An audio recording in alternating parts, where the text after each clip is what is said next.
আপনাকে আলোচনা করতে হবে মুক্তির রায়ের সাথে। আওয়ামী লীগ কোনোভাবেই রাজনৈতিক দল নয়। 1974 সালে আওয়ামী লীগ নামক রাজনৈতিক দলটা বাকশাল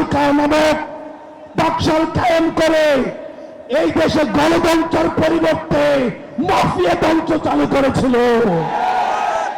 দেশপ্রেমিক বিডিআর সৈন্যদেরকে পিলখানাতে নৃশংসভাবে হত্যা করেছে।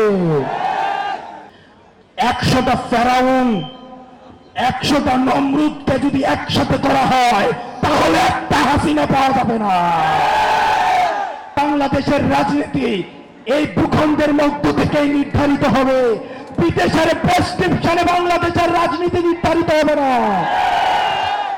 আমরা দেশের হিস্সা এই জনগণের কাছে তুলে দিতে চাই। আওয়ামী লীগকে নিষিদ্ধ না করা পর্যন্ত আমরা এই ময়দান ছাড়ব না।